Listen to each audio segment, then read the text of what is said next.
मैं बात कर रहा था कि पिछला क्लास है ना, तो जो लोग ये वीडियो नहीं देखे जो अभी आपका चल रहा था वो निश्चित रूप से वीडियो देख लीजिएगा ताकि आपको यह पता चल जाए कि आपको क्या क्या चीज़ें पढ़नी है, ठीक है, और कैसे पढ़नी है।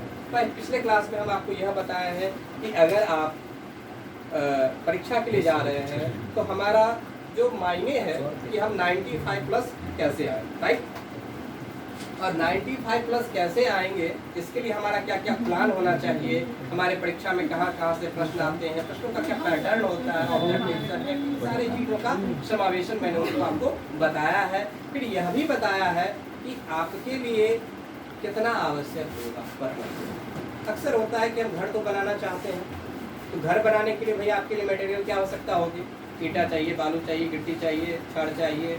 जब काम आगे बढ़ता है तो फिर आपको और ये सारा काम तो मजदूर और मिस्त्री के हाथ से ही होगा। और जितना काम के दरमियान पता चलता है कि जितना मटेरियल है उतना मजदूर का भी खर्चा हो जाता है, ठीक है। तो सिर्फ मटेरियल का खर्चा जोड़ लेंगे, मजदूर का नहीं जोड़ेंगे तो भाई हमारा मकान बन गया, है ना। बावजूद उसके फिर प्लम्बर है, बागवानी करवानी है, पेंट करवानी है, इलेक्ट्रिक लगवाना है, इन सारी चीज़ों का। फिर उसके बाद अगर आप ग्रिल लगवाना चाहते हैं, कौन सा कैसे कैसे साथ सोचा बहुत ढेर सारी चीज़, राइट। तो आप कोई ना कोई एस्टिमेशन तैयार करते हैं ना भाई, नहीं तो पता चलेगा कि जितना पैसा था बनवाते गए, दीवार तो बन गया, कैंपस भी बन गया, छत ही नहीं डाला।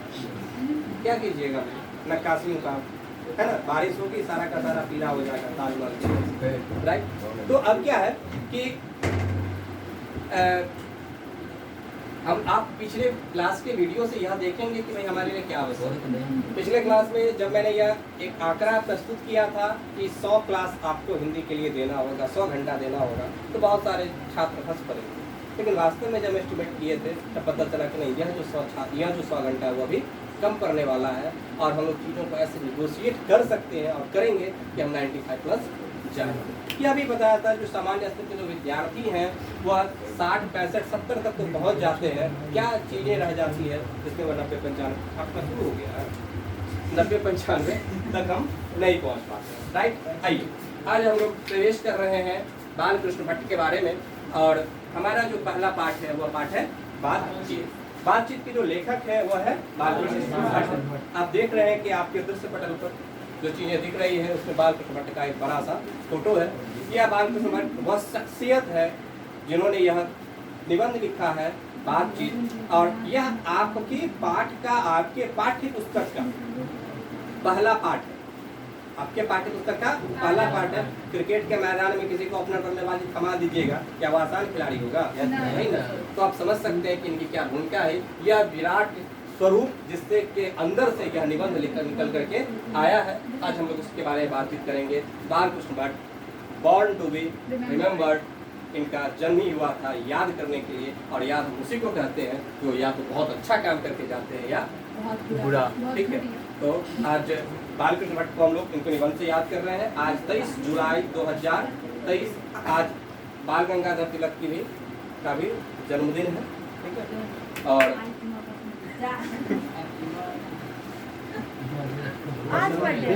बाल गंगाधर तिलक इनका नहीं, बाल गंगाधर तिलक जिन्होंने नारा क्या दिया था भाई, हमारा स्वराज्य हमारा जन्मसिद्ध अधिकार है और मैं इसे लेकर रहूंगा। गांधी जी के राजनीतिक रूप थे गोपाल कृष्ण गोखले। चलिए आइए मैं बात कर रहा हूँ बातचीत की। बातचीत के जो लेखक हैं वो है बालकृष्ण भट्ट। और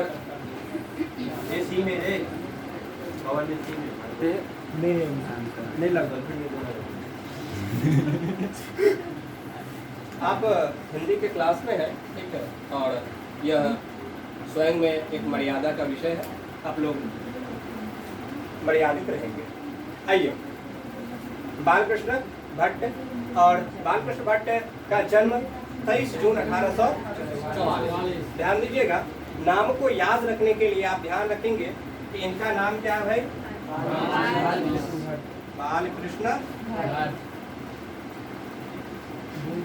ध्यान दीजिए कि भट्ट में भी टॉ संयुक्त है, रिपीटेशन है ना टॉ का, और इनके जन्म वर्ष में भी टॉ का 4 का रिपीटेशन है। ध्यान रखिएगा, अगर आपके पास 4-5 ऑप्शन आ जाता है कि बालकृष्ण भट्ट का जन्म वर्ष क्या है, ध्यान रखिए, अरे बालकृष्ण भट्ट टॉ रिपीटेशन है, 4 रिपीटेशन वाला था, ठीक है। इस तरह से याद 1844, 1850, 1846, 1870 आ जाए तो आप चुनने में एक सुविधा तो होगी ना।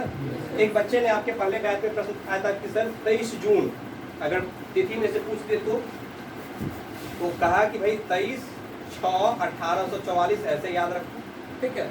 तो ऐसे करो ना कि 2 3 6 लॉजिक अपने हिसाब से क्रिएट करो, ठीक है।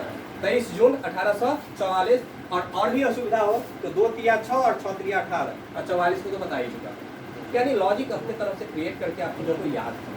1844 रटना थोड़ा सा आसान होता है, लॉजिक क्रिएट करना रटना थोड़ा सा मुश्किल होता है, लॉजिक क्रिएट करके चीज़ों को समझ लेना आसान प्रक्रिया है, चीज़ों को आत्मसात कर।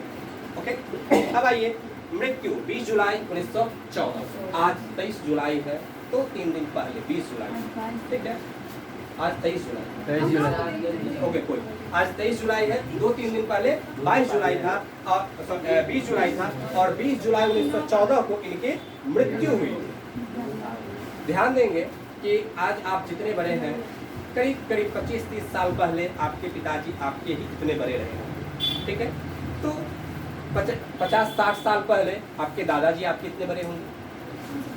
70-75 साल पहले आपके दादाजी के पिताजी यानी कि आपके बड़बाबा आपके इतने बड़े होंगे। 100 साल पहले आपके दादाजी के दादाजी आपके इतने बड़े होंगे और 125 साल पहले आपके दादाजी के बड़बाबा आपके इतने बड़े होंगे। हो गया ना। तो मिला जुला करके वो जो दादाजी के बड़बाबा का जो समय था वो 1910 ईस्वी था, आज से 125 साल पहले, ठीक है, 1910। और उस समय इनका निधन हुआ है, जन्म तो पहले है, यानी आपके दादाजी के दादाजी के दादाजी के जमाने के। लेकिन जब आप पढ़िएगा बातचीत तब आपको लगेगा कि बातें तो इसी जमाने की होंगी। यानी निबंध में वो चीज़ें होती हैं और हमारे बीच वैसे लेखक आपके बारे में आप जान रहे हैं जिन्होंने जो चीज़ें लिखी हुआ आज भी उतनी ही सत्य है जो उस समय लिखी गई थी। तो निबंध की यह चीज़ें होती हैं कि वो हमेशा शाश्वत होता है, ठीक है। तो वैसे शख्सियत को हम पढ़ने जा रहे हैं, ठीक। लगेगा नहीं कि ये कितने पुराने हैं। तो इनका मृत्यु कब हुआ था भाई? 20 जुलाई 1914 एक हिस्टोरिकल ईयर है। 1914 के बारे में हम क्या जानते हैं? फर्स्ट वर्ल्ड वार, प्रथम विश्व युद्ध 1914 में शुरू हुई थी। ध्यान रखेंगे कि जिस वर्ष प्रथम विश्व युद्ध शुरू हुआ था उसी वर्ष इनकी मृत्यु हुई, राइट। ये इतने पुराने लेखक हैं। अब आ जाइए बालकृष्ण भट्ट। नाम से आपको लगेगा कि यह एक आध्यात्मिक नाम है, एक तो बाल और दूसरा कृष्ण। अगर बात कृष्ण की हो तो माधुर्यता तो वैसे ही आ जाती है, उसमें भी बाल छवि की बात हो तो फिर मन वैसे ही प्रसन्न हो जाता है। और जहाँ पे बाल छवि की बात हो वहाँ पे वात्सल्यता की बात कैसे नहीं आएगी, माता की बात कैसे नहीं आएगी। मैया मोरी मैं नहीं माँ का बताओ, आयो सूरदास जी बाल छवि की बात कर रहे हैं, है ना। तो अब देखिए कि ये बालकृष्ण भट्ट, ठीक है, और इनकी माता जी का नाम पार्वती देवी। ये बालकृष्ण एक बच्चा का स्वरूप दिख रहा है और माता जी पार्वती देवी। नाम याद रखेगा, बालकृष्ण भट्ट के माता जी का नाम पार्वती देवी। आपको कोई तकलीफ भाई अपनी समस्या रख सकते हो। मुझे लगा चेहरा को पर करके कि कोई वही समस्या हो तो चलिए आइए नेक्स्ट। ये जो थी पार्वती देवी वो सुसंस्कृत महिला थी, यानी बहुत संस्कारी महिला, पढ़ी लिखी, विद्वत, और अपने संस्कारों को उन्होंने अपने अपने पुत्र बालकृष्ण भट्ट में भरा। इनके पिताजी का नाम था बेनी प्रसाद भट्ट। ध्यान रखिएगा, बेनी प्रसाद भट्ट, ठीक है। मैं आया तो हूँ पटना से, लेकिन मेरा घर कहाँ है? बेनीपट्टी, ठीक है। याद रखिएगा सर, बेनीपट्टी के आते थे और बालकृष्ण भट्ट का जो पिताजी का भी नाम था वो बेनी से जुड़ा हुआ, राइट। आपको ध्यान रहेगा ये चीजें। आप वर्ष, जन्म वर्ष, मृत्यु वर्ष, माता जी का नाम, पिताजी का नाम। इनका जन्म हुआ था इलाहाबाद। कहाँ जन्म हुआ था? इलाहाबाद में। इलाहाबाद अंग्रेजी में इसको कहा जाता है अलाहाबाद, ठीक है। और अंग्रेजी हिंदी नाम क्या है? इलाहाबाद। इस इलाहाबाद शहर का नाम परिवर्तित करके कुछ और कर दिया गया, प्रयागराज। क्या आपको पता है कि प्रयागराज का नाम प्रयागराज क्यों पड़ा? हाँ, देखिए हमारे धार्मिक ग्रंथों में आध्यात्मिक दृष्टिकोण से कुछ नदियों का महत्वपूर्ण स्थान, बताइए किन किन नदियों का महत्वपूर्ण स्थान है? गंगा, यमुना, सरस्वती। गंगा, यमुना और सरस्वती। यह प्रयाग वह जगह है जहाँ पे गंगा, यमुना और सरस्वती तीनों नदियों का संगम, मिलन। वह प्रयाग है, और उसी संगम के नाम पर उस शहर का नाम पड़ा प्रयागराज। मुगल साम्राज्य में जो लोग मुगल शासक हुए उसका नाम बदल करके लिख दिया इलाहाबाद, और हम लोग पढ़ते थे इलाहाबाद। फिर से समय बदला है, चीजें बदली है, और फिर इसको रूपांतरित करके ले आया गया है प्रयागराज। समझ में आई बातें? अब आपने जन्म मृत्यु पढ़ा, निवास स्थान इलाहाबाद। इलाहाबाद कहाँ भाई? उत्तर प्रदेश। समय बदला और इनके पिताजी का निधन, ठीक है। पिताजी के निधनोपरांत घर में गृह कलह की समस्या आई, बातचीत, अगर लड़ाई झंझट अक्सर हुआ करता है। इनके घर में भी कुछ गृह कलह की स्थिति आई, और गृह कलह के बाद आर्थिक संकट का इन्हें सामना करना पड़ गया। परिवार के परवरिश की जिम्मेवारी इनके ऊपर आई। यह विद्यालय में अध्यापन का कार्य करने लगे। कौन सा काम करने लगे? अध्यापन। अध्यापन मतलब क्या होता है? पढ़ाना, ठीक है, अध्ययन करवाना, अध्यापन। अब ध्यान दीजिए, 1869 में 1869 से 75 तक प्रयाग के मिशन स्कूल में इन्होंने अध्यापन किया। 1869 यानी कि 1844 में इनका जन्म है, तो 25 वर्ष की अवस्था में, कितने वर्ष की अवस्था में? 25 वर्ष की अवस्था में यह प्रयाग मिशन स्कूल में पढ़ाना शुरू किए। मजे की बात यह है कि इसी विद्यालय से यह पढ़ करके पास भी हुए, ठीक है। फिर 1885 में प्रयाग के सीवी स्कूल में संस्कृत का अध्यापन इन्होंने करवाया। 1888 में प्रयाग के ही कायस्थ पाठशाला इंटर कॉलेज में अध्यापक नियुक्त हुए, और फिर बाद में जाकर के यह अध्यापन कार्य के बाद साहित्य के प्रति समर्पित हो गए। तो साहित्य के प्रति समर्पित हो गए, और उस साहित्य में बहुत ढेर सारी चीजों इन्होंने लिखा है, लगभग 1000 इन्होंने निबंध लिखा है। और इस साहित्य के प्रति जो समर्पण की जो भावना आई, इसके जो प्रेरक रहे थे वो थे हमारे भारतेंदु हरिश्चंद्र। हिंदी साहित्य में भारतेंदु हरिश्चंद्र का एक बहुत बड़ा नाम है, और उनकी आयु मात्र 35 साल रही। 1850 में जन्म हुआ, 1885 में उनकी मृत्यु हो गई, मात्र 35 साल। लेकिन उस 35 साल में उन्होंने हिंदी के लिए जितने भी कार्य किए हैं वह उल्लेखनीय है, और उनके इस योगदान के आधार पर एक युग ही जाना जाता है हिंदी साहित्य में, जिसको हम कहते हैं भारतेंदु, ठीक है। तो भारतेंदु के कहने पर, उनके प्रोत्साहन पर इन्होंने एक हिंदी प्रदीप नामक पत्रिका का, किस पत्रिका का? हिंदी प्रदीप नामक पत्रिका का इन्होंने प्रकाशन करना शुरू किया। और यह प्रकाशन कब से किया? 1877 से, और यह चलती रही 1910 तक, राइट, ठीक है। अब आइए फिर मैं अगले स्लाइड में देखता हूँ कि इसके और भी क्या क्या महत्वपूर्ण बातें हैं। इस स्लाइड में किसी को कुछ पूछना हो तो आप पूछ सकते हैं। Your questions are welcome.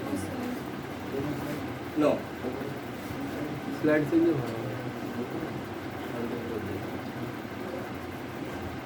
Bharatendu Harishchandra, ठीक है। और भारतेंदु हरिश्चंद्र ने इन्हें प्रेरित किया। हिंदी वर्धनी सभा से इन्होंने हिंदी प्रदीप का प्रकाशन शुरू किया। किसने? इनको प्रेरित किसने किया था? भारतेंदु हरिश्चंद्र ने। और ये इस पत्रिका का प्रकाशन कब हुआ? 1877। अच्छा, ये बताइए इनका जन्म कब हुआ था? हुआ 1877 में। इनका उम्र क्या था? 33 ईयर्स, 35 साल। तो 35 साल की उम्र में इन्होंने हिंदी प्रदीप का प्रकाशन शुरू किया, और इसका प्रकाशन अगले 33 साल तक होता रहा। 33 साल में शुरू किया और अगले 33 साल तक होता रहा। यह पत्रिका 1910 तक चलती रही। कब तक चलती रही? ध्यान रहेगा, 33 वर्ष की अवस्था में 33 साल तक। अभी आपकी उम्र 17-18 साल होगी औसतन, है ना।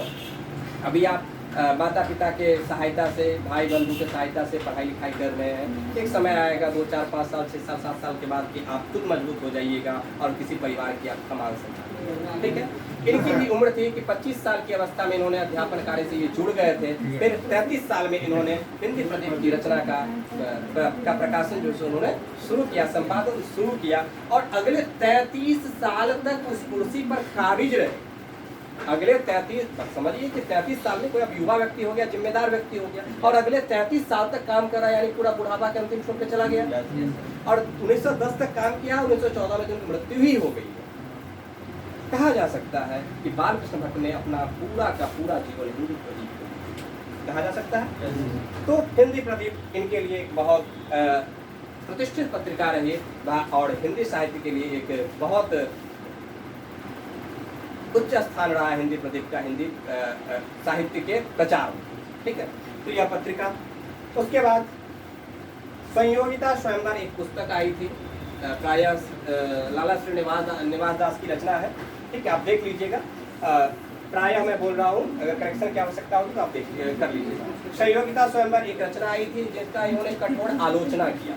आलोचना का मतलब होता है किसी भी चीज को निष्पक्ष भाव से देखना, या किसी चीज को अगर निष्पक्ष भाव से देखते हैं तो उसकी बुराई भी कर सकते हैं, उसकी प्रशंसा भी कर सकते हैं। अगर अच्छा है तो प्रशंसा करेंगे, और अगर उसमें कुछ हमको खामियां नजर आएंगी तो हम उसकी आलोचना भी कर सकते हैं, कठोर आलोचना भी कर सकते हैं, यानी उसकी बुराई भी कर सकते हैं, ताकि वह अपने स्तर से ऊंचे उठ करके समाज के कल्याण के लिए आए। तो संयोगिता स्वयंवर की उन्होंने कठोर आलोचना की। कैसे आलोचना की? कठोर आलोचना, ठीक है। तो इससे भी उनको काफी प्रसिद्धि उनको मिली थी, हाईलाइटेड हुए थे, और हिंदी शब्दकोश का भी इन्होंने संपादन किया था, ठीक है, हिंदी शब्दकोश का भी इन्होंने संपादन किया था।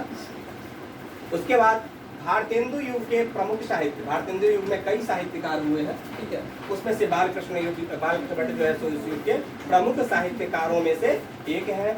आचार्य रामचंद्र शुक्ल ने भट्ट जी को अंग्रेजी साहित्य के स्टील और एडिसन की श्रेणी में रखा।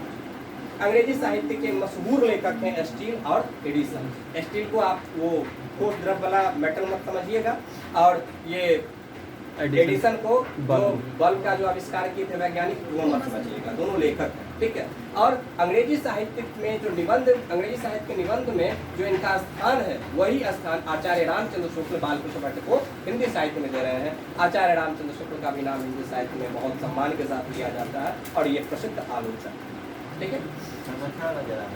क्या चलिए, ये बातें समझ में आई है कि इसमें किसी को कोई समस्या इस स्लाइड में नहीं? देखिए, तो अभी तक हम लोगों ने देखा इनका परिचय।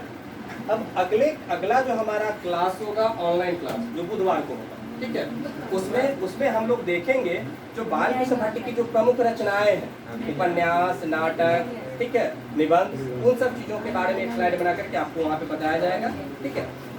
तो ये आपका जो ऑनलाइन नेक्स्ट जो आपका ऑनलाइन क्लास होगा उसमें मैं बताऊंगा। बाद बाकी इनके परिचय के लिए जो प्रमुख चीजें थी जो आपकी परीक्षा में पूछी जाती है, उसको मैंने बता दिया। अब मैं प्रवेश कर रहा हूँ पाठ में, ठीक है। अब हम लोग प्रवेश कर रहे हैं पाठ में। आपका जो पाठ है वो क्या है? बातचीत। लेखक परिचय का हम लोगों ने 60% देखा, 40% बाकी रह गया, उनकी प्रमुख रचना है। समझ में आ रही बात? अब हम लोग प्रवेश कर रहे हैं पाठ में, बातचीत में। यह पाठ है बातचीत। अब ध्यान दीजिए कि आप कॉलेज के विद्यार्थी हैं, ठीक है, कुछ स्कूल के भी विद्यार्थी हो सकते हैं, लेकिन आप उस पड़ाव पर हैं कि आपका एंट्रेंस अब कॉलेज में हो चुका है। कॉलेज में क्या होता है बुआ कि लिखने लिखाने की परिपाटी वहाँ पर नहीं होती है।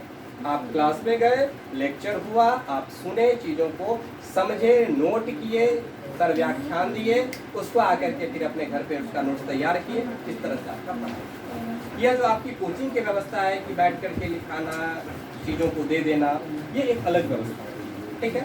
तो आपको क्या करना है कि चीज़ों को पकड़ना है, और आप साहित्य के क्लास में है तो आपको क्या है कि आपकी सोच का विस्तार करना है। यहाँ पे एकदम क्रिटिकल पॉइंट टू पॉइंट चीज़ें यहाँ पे बहुत अधिक नहीं होती है।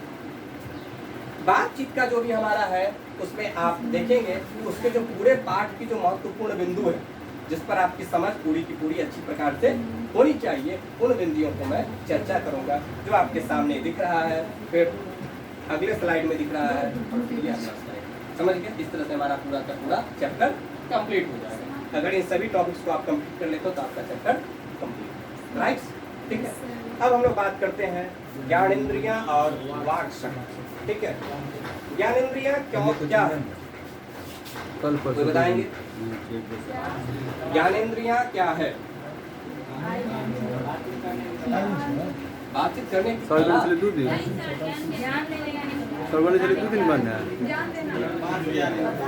5 ज्ञानेंद्रियां कौन कौन से? आँख, कान,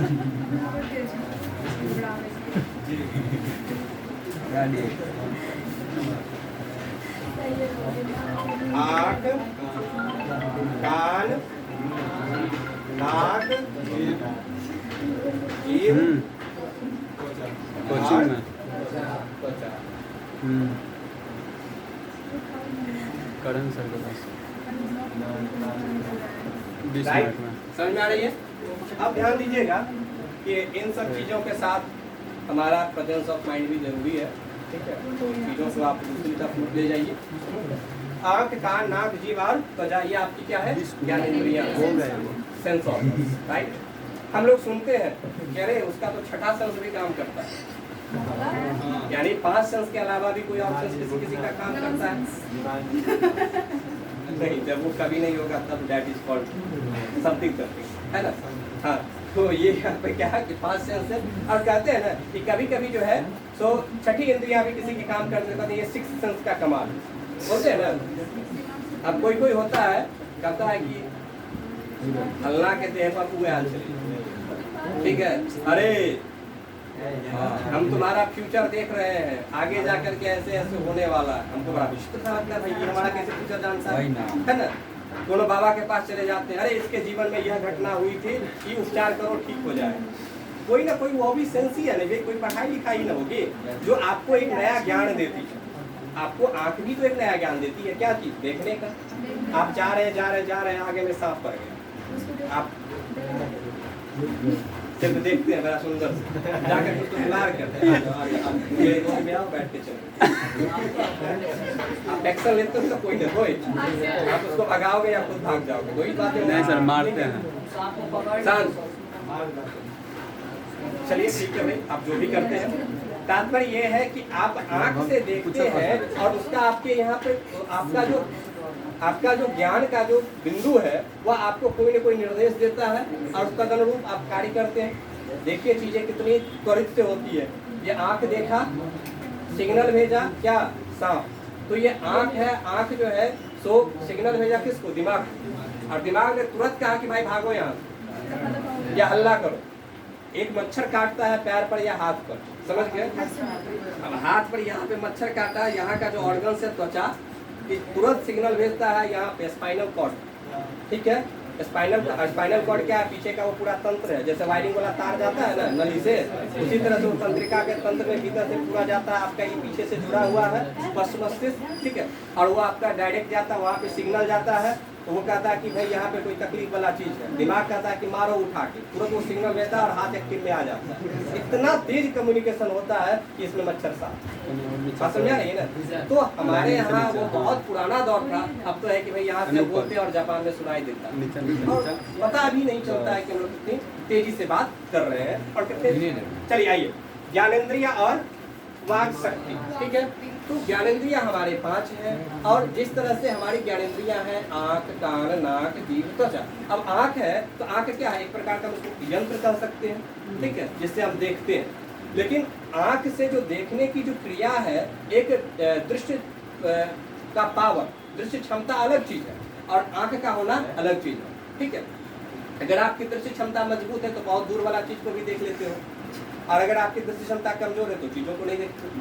अगर जिसमें वह दृष्टि क्षमता ही खराब होती है, ठीक से विकसित नहीं हो पाती है, वह अंधा कहलाता है। आंख है लेकिन फिर भी वो अंधा कहलाता है। कोई कान है, उसका दिख तो रहा है लेकिन उसमें कुछ न कुछ खराबी आ गई, वो ठीक से काम नहीं कर रहा है, वो बहरा कहलाता है। तो देखिए अब क्या है कि ज्ञानेंद्रियां और वाक शक्ति। तो ज्ञानेंद्रियों में जो शक्ति होती है कार्य की, वो अलग प्रकार की होती है, ठीक है? और वह ज्ञानेंद्रियां जो फिजिकल रूप में हमारे पास अवेलेबल होते हैं, उसका वो संरचना अलग है। तो संरचना और कार्य पद्धति दोनों अलग अलग प्रकार की चीजें हैं। मैं चर्चा करूंगा वाक शक्ति। वाक शक्ति क्या है भाई? वाक जोड़ शक्ति। और वाक क्या है? वाक मतलब बोलना। अंग्रेजी में कहोगे तो WALK, टहलना। हिंदी में क्या है? वाक। तो वाक मतलब क्या होता है? बोलना। कहते हैं बकार की भगनो करते नहीं करते हमारे मैथिली में, ठीक है? अरे उसका तो वाक शक्ति ही गुम हो गई, यानी उसको कुछ एकदम पूरा सूझ ही नहीं रहा था कि क्या बोले नहीं बोले, बोलते हैं ना जी। तो ये वाक शक्ति, वाक मतलब बोलना, और शक्ति मतलब बोलने की जो क्षमता है, जो उसके अंदर जो पोटेंशियल है बोलने, तो वाक शक्ति, अगर हमारे पास वाक शक्ति नहीं होता तो क्या होता बताइए? हम लोग गूंगे होते, हमारा जो सुख दुख है, हमारा हम जो महसूस करते हैं वो किसी को बता नहीं पाते, ठीक है, ना किसी को बता पाते और ना किसी को सुन भी पाते। अब सुनने की क्रिया क्या है? कान से है, लेकिन कोई बोलेगा तभी